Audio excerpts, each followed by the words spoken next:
Welcome to the UIS Coaches Show. I'm Michael Leotta. The UIS women's basketball team gets the 2024-2025 season underway this weekend in Hammond, Indiana.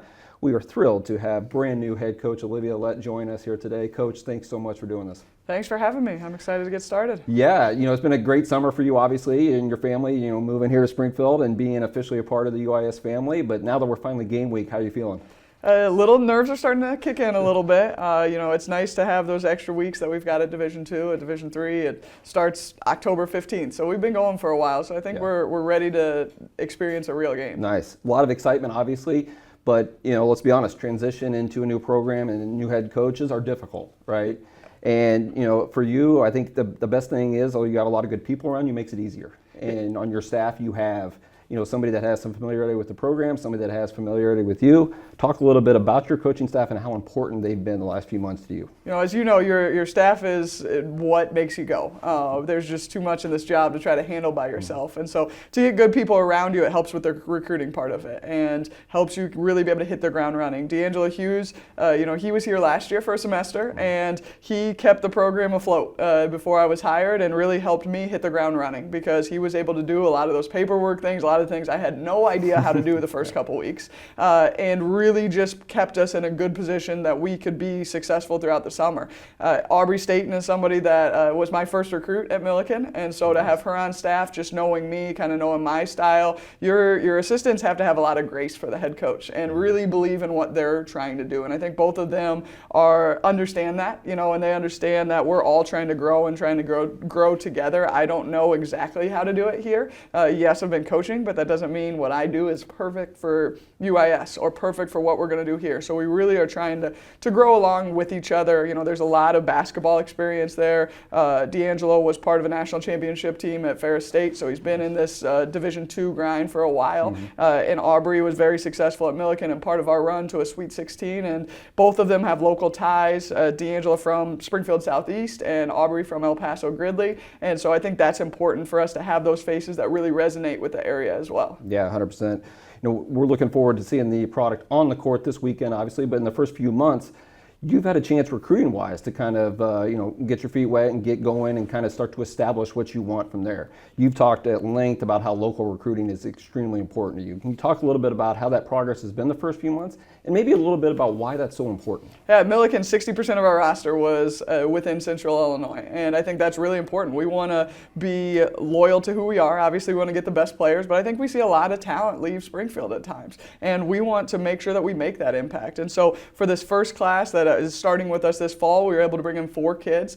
3 of them are within 90 minutes of Springfield. So we've got Springfield Southeast, we've got Tuscola, Illinois, and then we've got Chatham. And I think that's really impactful for us. If we can really recruit the Central State 8 and get up into the Peoria area, Bloomington area, some of the smaller schools where kids are overlooked. One of our best players at Millikan was from a small 2A school. And so I think sometimes those kids fall through the cracks. And if we can find them, if we can really make that impact, and that's going to help us grow our crowd as well. And so, when you're a little girl, you don't dream about just playing for free or playing at the Division I level, right? You dream about playing in front of full crowds for championships, and I think we can do that here, but that starts with us really owning our home and making sure that we're people's first thought. We want it to be the first place that girls go for camp, the first place that they go when they're looking, this is their goal. They want to get to UIS, and I think that happens by us showing that we can recruit the area in these first couple classes. Awesome. Let's talk a little bit about going forward with this roster, right? One good returner for sure, sophomore Kayla Rice. Yeah. Right. Kayla last year, we saw signs of her being elite offensively and defensively. I remember she, 9 steals in one game. It was a program record.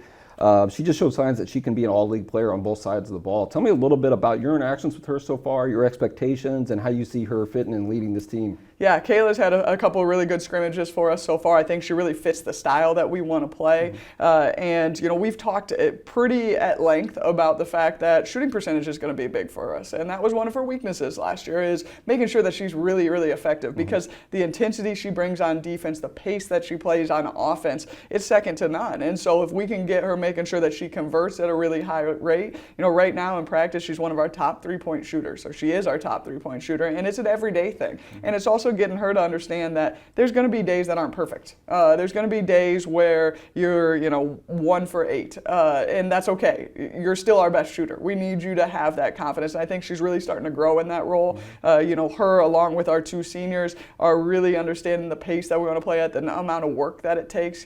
Sarah Murphy and Nia, they both have been huge leaders for us in understanding that, we're trying to push the pace and we're trying to compete at an everyday level and do it at a really high level. And I just think that the amount that they've committed to what we're doing has been really cool to see. Good.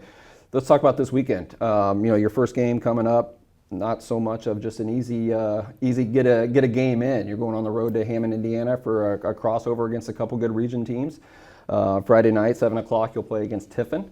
Tell us a little bit about the challenge that Tiffin will bring. Yeah, Tiffin, their head coach is in his second year, and I think that's always that point where you start to see a little bit of changeover. They didn't have a ton of success on the court last year, but I'm sure grew throughout their season. And you're starting to see his recruits start to get there. And so it's something where you don't know exactly what it's going to look like. That's hard in that first game of the year to not know with a newer coach exactly how it's going to look. I'm hoping that we use that to our advantage as well, because people don't know exactly what style we're going to play, exactly what we're going to do. And so it's a good challenge to start off the season. And their roster has changed over a lot from last year, so there's not a ton of the same players. There's a few here and there, but I think they'll do some things that have given us some trouble.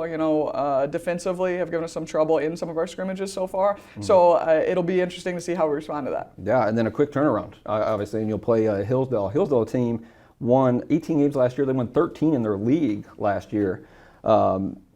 Stars played them last year at 82-58 win, where they just shot the lights out of the basketball. So I think Hillsdale might have a little bit of a readiness, for the Stars coming from last year. But that's a team that brings some different challenges. Talk a little bit about what Hillsdale brings. Yeah, they saw their success go up as the season went on. Mm-hmm. And so they're ready to really hit their stride this season. And I think, that will give us a good gauge. Last year, the Prairie Stars were 500 as well. And so we graduated a ton. We had some kids move on to the Division I level. And so it's going to give these women a chance to really show, okay, what do we have? And, back-to-back nights, who's ready to respond to that? And I think that sometimes is something that people don't think about. That's starting off the season with back-to-back nights. You haven't even played a full game yet at that point. Mm-hmm. And so that's something that we've talked about a lot this week. We tried to go back-to-back with a scrimmage and then the next day scrimmaging in practice to make sure we prepare for those things. But they're going to be a test. And I think the whole tournament is tough, and people that are on the rise and trying to really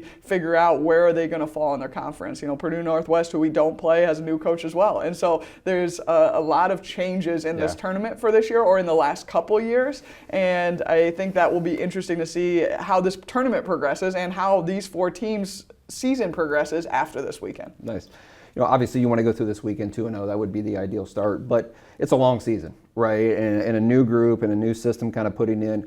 What would you like to see, or maybe a couple things that you would really like to see after this weekend that you would be able to call success, even though regardless of record? Yeah, we've talked a lot just about the energy and effort that it takes to build a championship program. And, yesterday we watched some film on practice and just saw the way and the body language and the energy that we started practice the day before. And I saw us make a change. And, in our scrimmages, I was very, very impressed, especially with our first scrimmage, the energy and effort that we played with, because it allowed some of the things that we wanted to do to be successful. And if we don't play with that type of energy, that excitement, it's going to be hard to be committed to what we want to do defensively and offensively. And so I just want to see us continue to grow. I want to see us make those changes from night 1 to night 2, and some of those things from our last scrimmage to this Friday. How are we going to change? How are we going to change? How are we going to adapt? How are we going to handle the fact that, it's a real game now, and the jitters that come with that, and the energy that comes with that, and excitement, and how can we harness that and make sure that we use it to our advantage? Awesome. Well, like I said, there's been a lot of excitement since the summer with your hire. We're really excited to finally see this team on the floor.